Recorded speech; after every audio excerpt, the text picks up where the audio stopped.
everybody, and welcome back to another episode of Life After Kids with Drs. Brooke and Lynn. I'm Dr. Brooke. And I'm Dr. Lynn. Thank you, ladies, for joining us again today.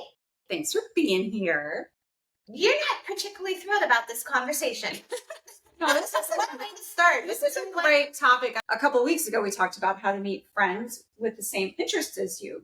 Yes, making friends. Recognizing that there are different layers or different types of friends. We have friends that are some more acquaintance type. We have friends that go deeper.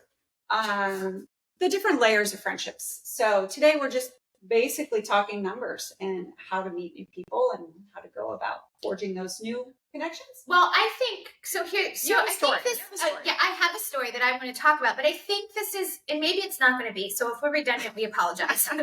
But I think it's two separate topics. So one, we talk about making friends, right? But what I wanted to talk about is just in general, when you're in a situation like meeting new people. Because if we're going to put ourselves out there, this is not taking the next step to making friends. It's just putting yourself out there and meeting new people. And what happened to me was, and we're going to have to be in these situations, ladies, if we want to grow. But we had a school event. So AJ, my youngest, is going to a high school, and the high school that is a new high school. And the school that he's going to had a new parents dinner. Which is great. New parents, which is fabulous. So what they did was they had parents of older kids come that have been at the school, and then all the new parents. And they had like a little time beforehand to just mingle and talk. And then you were assigned tables. And the tables that you were at, the school was really smart about it. They sat, like, my table was with like the host family who had been there, right? Who had connected with me beforehand. But then other parents of boys that were going into ninth grade.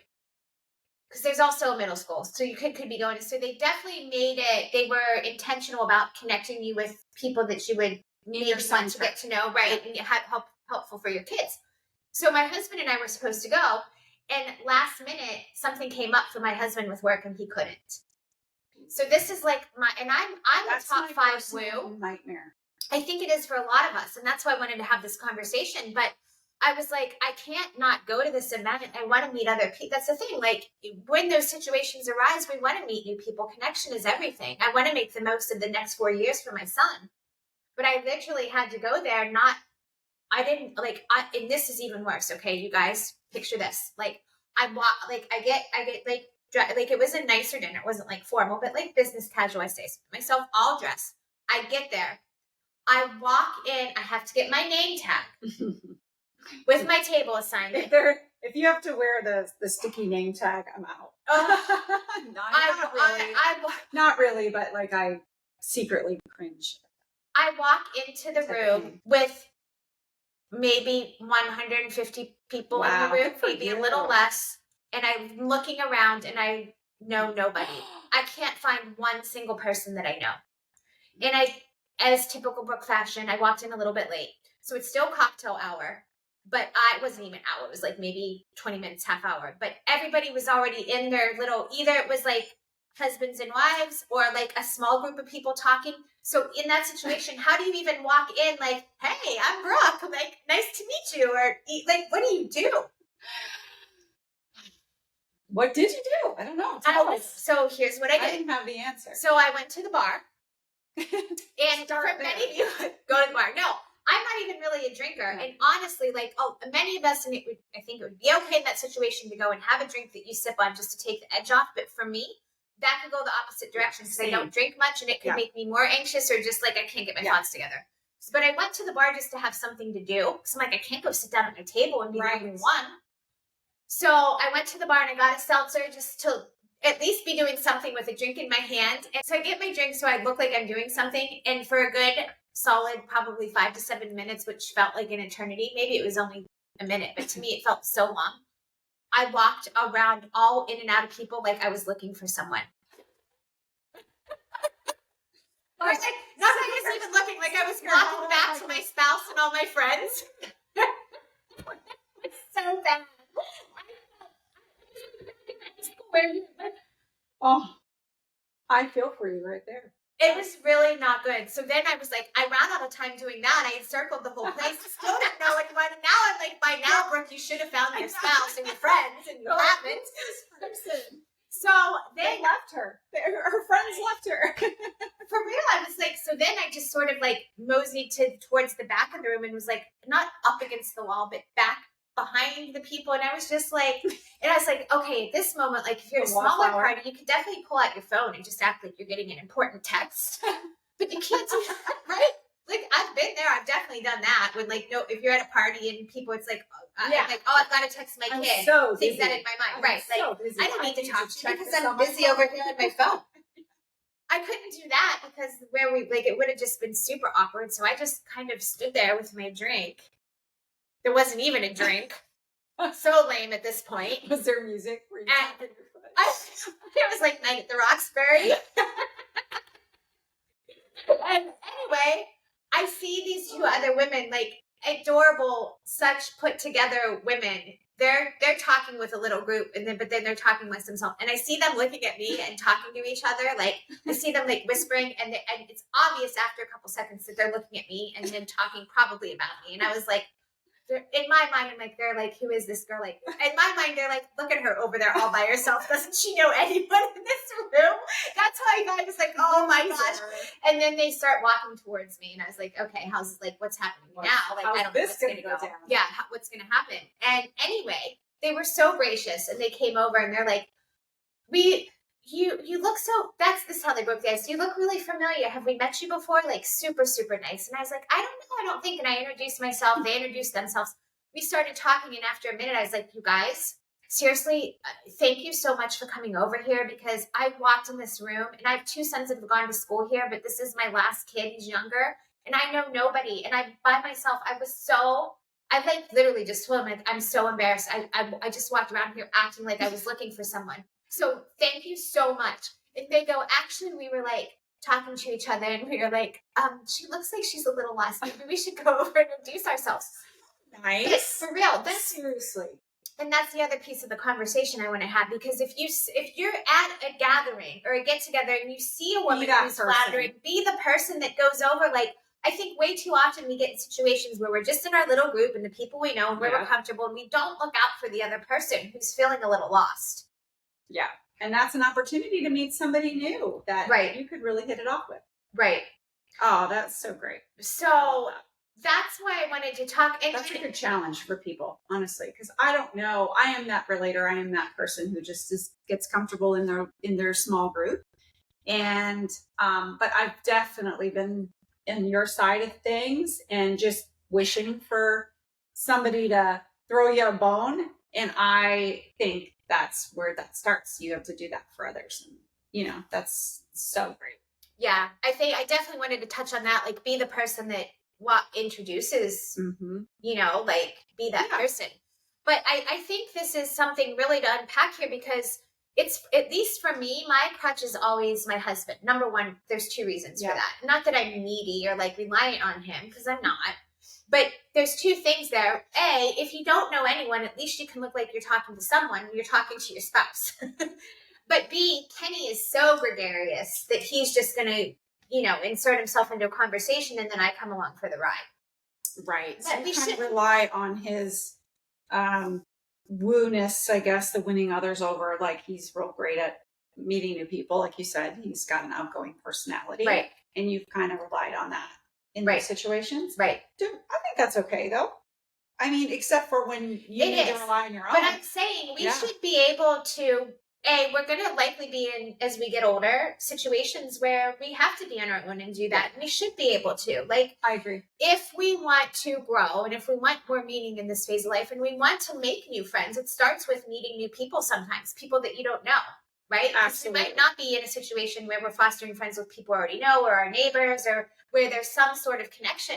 If we want to make friends and make connections, it might start with not knowing the person at all and being in that social setting. Yes. And it's so common. I think it's probably the number one thing that I hear from our community the most is that there's not enough female connections.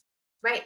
I do. I think that's the thing, other than the sadness and the loneliness. Yeah. As the kids get older, it's the most common thing.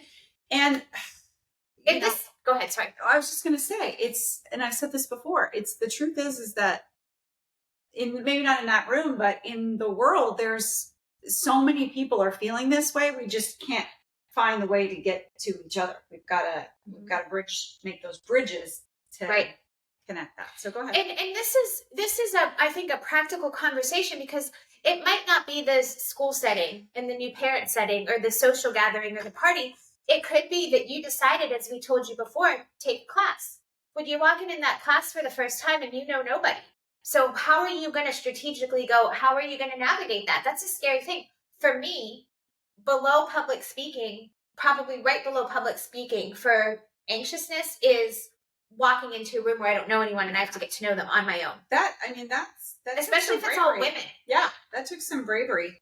And I love that. I think that's so awesome that you still went, right? I think if we talk through some practical advice, there are some tips. And also, by the way, just know from like my experience, as embarrassed as I was, don't be afraid to put yourself in that situation, because it worked out great for me. Like I met a lot of great people. Once I got to the table and we were in a smaller group, it was good. So my first piece of advice here, knowing from my what went down with me, is I would suggest not getting to the place late. See, I would think that would be a little harder. No? Harder to get there late, or harder to get there early? Not, because people are walking in and then they're the ones looking for connections, and you could have. I feel like by the time I got there, everybody was already broken into little groups and standing at their standing tables with a drink. Yeah. If I had walked in when everyone else did, people were already waiting for a drink or had not yet broken up into parts. So that probably would have made it a little bit easier. So if you're going to take a class, if you're going to get there on time. Get there on time or get there a little bit early, wherever you're going. Yeah. Just, yes, I think get there on time or get there early. The other thing I would say is don't be afraid. Now, this is not to say like self-medicate with like alcohol or drug, but maybe you need to do something beforehand to be a little calm. Maybe that's like a little bit of magnesium or a lavender essential oil or something, that, because it is a little bit, stimulating to your nervous system. Yeah. So anything. Yeah, that, or stay away from alcohol or what have you, whatever it is, that thing. Because for me, I have found that I am actually, when it comes to meeting new people or being around people that I don't know that well, alcohol will backfire, because it has a tendency to lower your guard, and then you get self-conscious in the moment. Well, yes, I do. Hey guys, it's me. But unless you know that, then it can be very like a stark, contrast, and then people are like, who's this? Yes. Shoot. You still can't remember? No, it came back and then it went. I'm sorry, because I kept talking. You'll get there. Yeah. This is what happens for women of our age. It goes in and out. I mean, I think everybody that's listening to us is dealing with this. Yeah. The other thing is, I would say this is just super, probably maybe a little bit silly, but very practical. Okay, hold on, I'm just going to say this real quick. Or do you need to go? Go, I'll stop.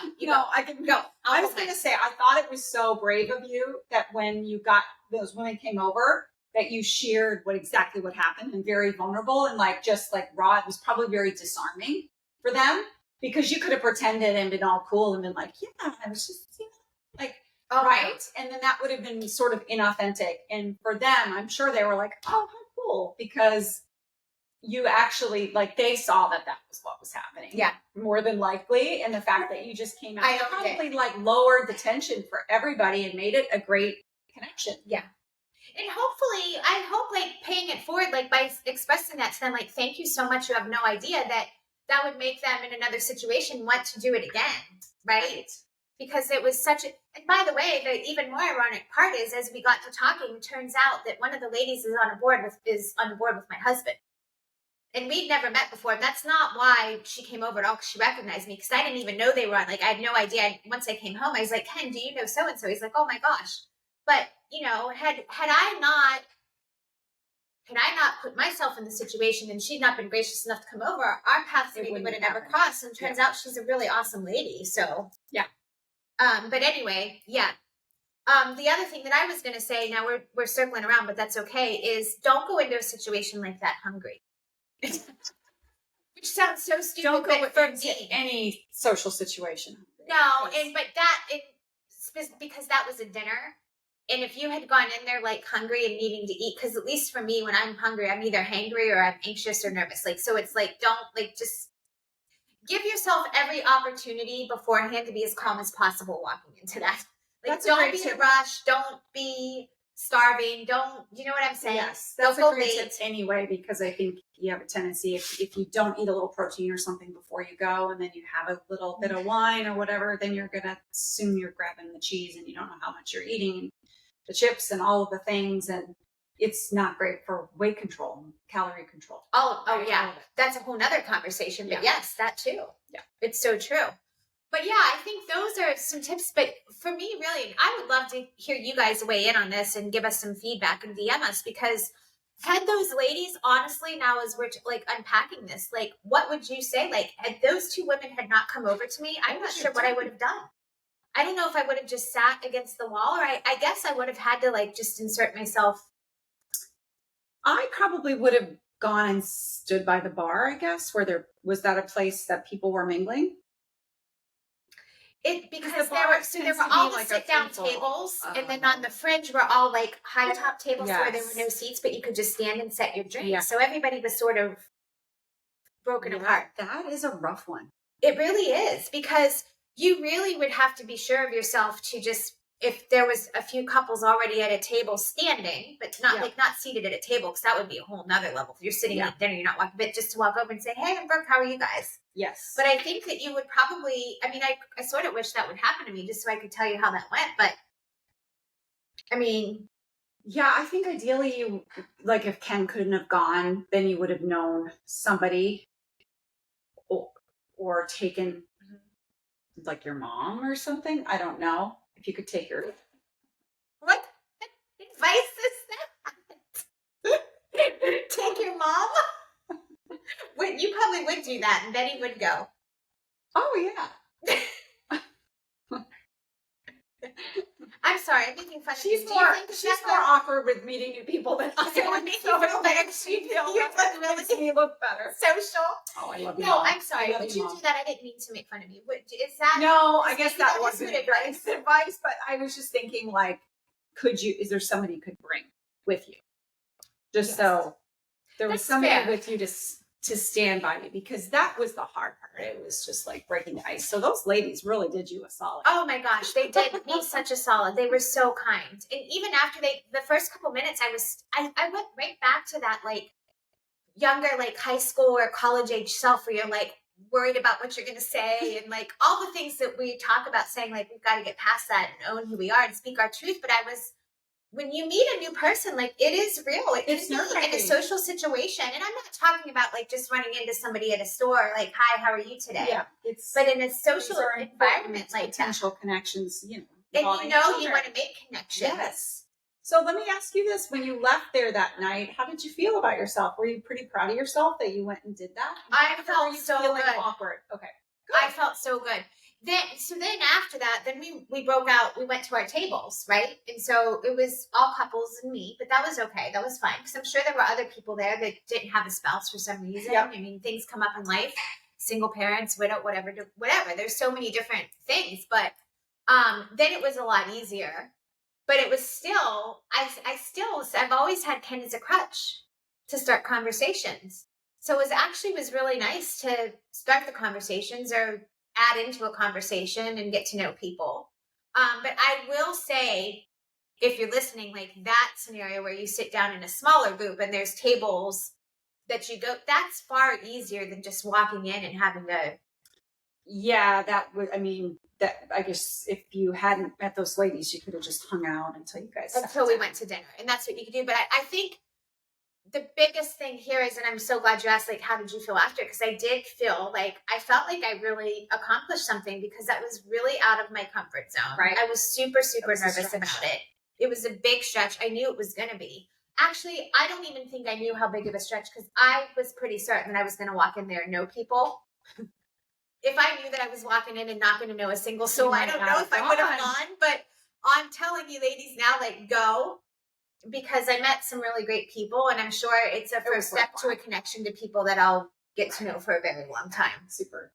But let's go back to your tip for a second, because I don't know that me going to that dinner, I could have brought somebody else because it was for the parents. But actually, I was laughing at you, but that is a very good tip for if you are taking a class for the first time, or joining a group, or other things where other people would be welcome. It's not just like an invite sort of thing. If you can bring someone along with you. Yeah. Because you would feel more comfortable, right? The only hesitation I have in telling you all that is, maybe that would cause you to lay back and not meet the new people because you have a person you already know. Yeah. So we love growth experiences, right? We're all for it. Anything that scares you, you should do it. Absolutely. Of course, if it's safe. Yeah. Things like that, of that nature. If you're feeling like you need to rely on somebody to go with you, then that's exactly when you should go by yourself. Yeah. Actually, you're right. It is so true. Yeah. And at the end of the day, for me, what was the worst thing that was going to happen? I was going to stand against the wall by myself until I sat down. Nobody's going to know that or remember that or care. And by the way, like for me, all the eyes that I thought were on me, like, oh my gosh, by herself, she doesn't know anyone. You're paying more attention to yourself than everybody else in that room is. Nobody cares about you, no offense, but like you're making it a much bigger deal than it is. Although those two women were like, we did see you come in and he was they were being kind and, And they did. That's not how they started the conversation. Right. They did. The only reason they said that is because I said, guys, thank you so much. You have no idea how you saved me. So anyway, I don't know. What other tips? What do you?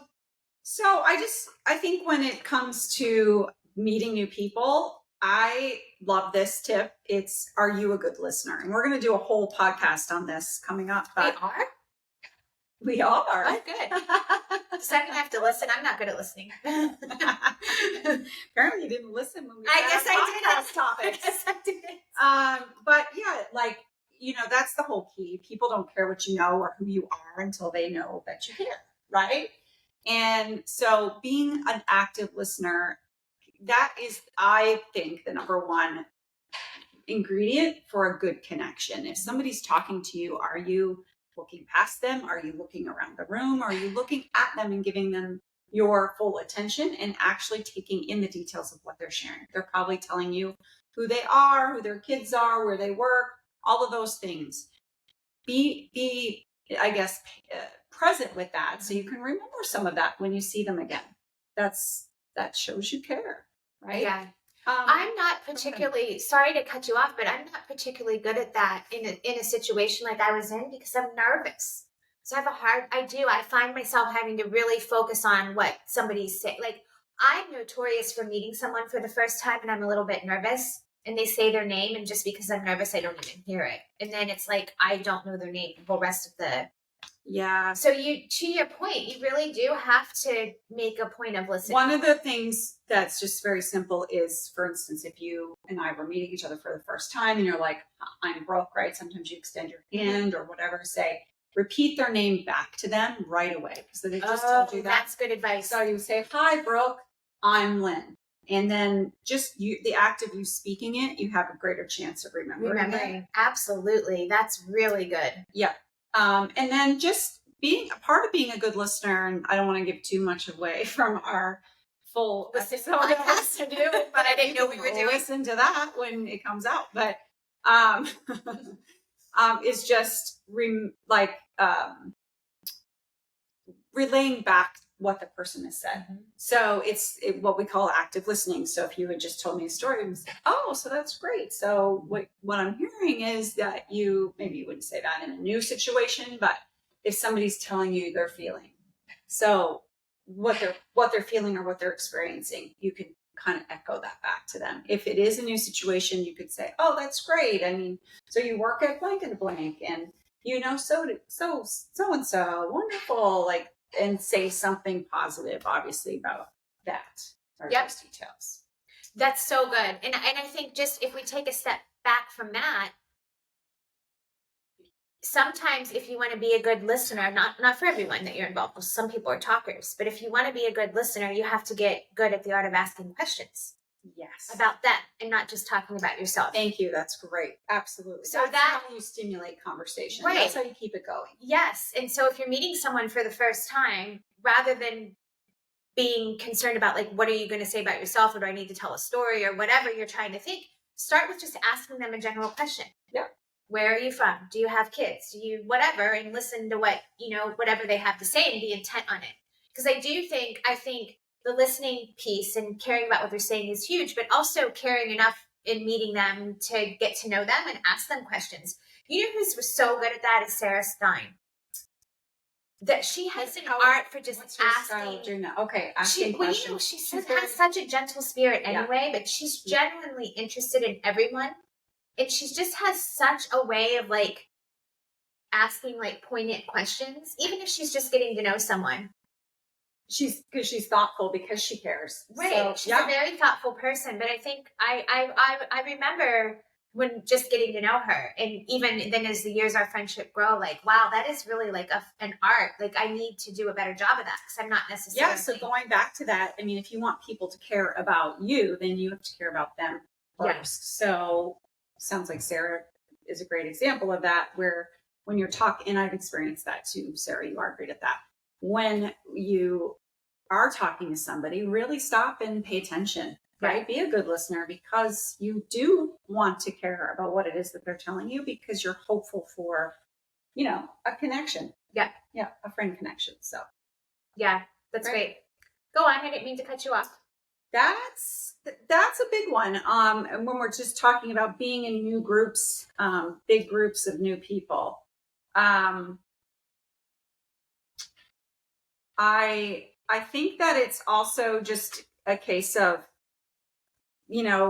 not taking things personally. If you have a conversation and it really doesn't go well or fizzles out when you're in a new situation like that, you're not going to hit it off with everybody. So don't let one sort of negative interaction kind of poison the whole thing. Sure. It's a numbers game, and you might have to talk to 10 people to find 3 people that you really do want to talk more to. Right. Right?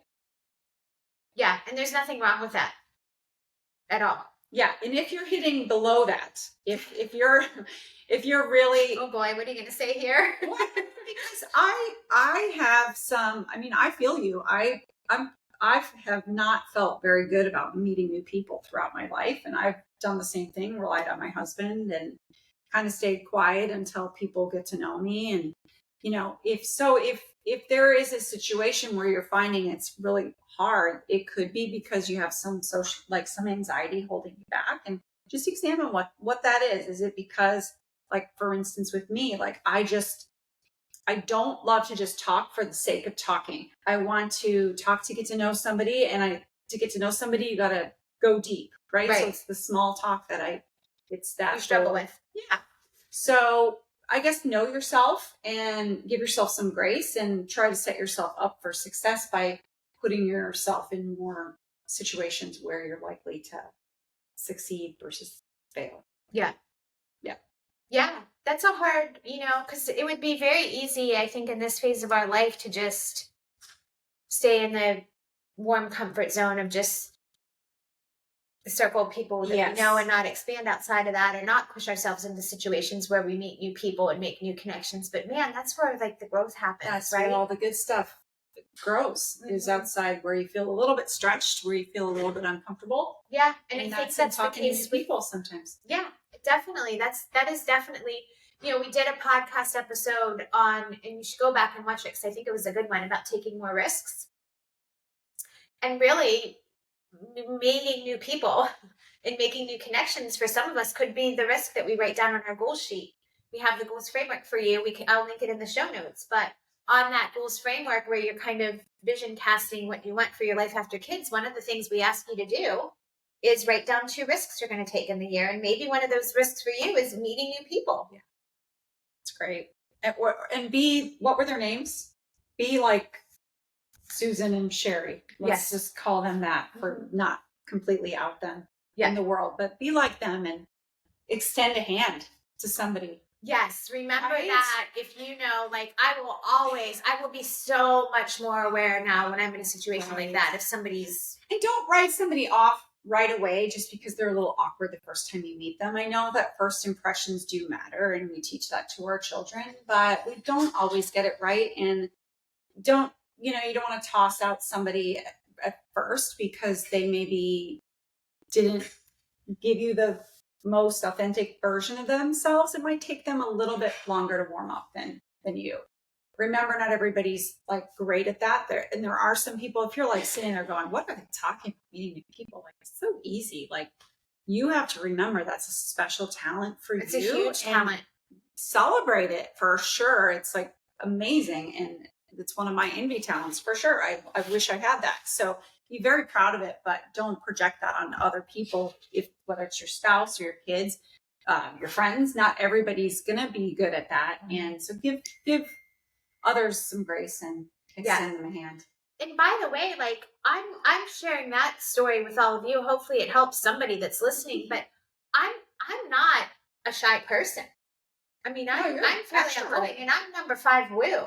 Yeah. So even having that talent and being an extrovert, that was still hard. So I can only imagine and feel for somebody who is more introverted or more shy or doesn't have that. I mean, that's a really tricky thing, but it's something that we do have to learn to navigate, I think, if we want to grow. Yeah, for that person, stepping into that situation might just be too much of a stretch. Right? Especially right off the bat.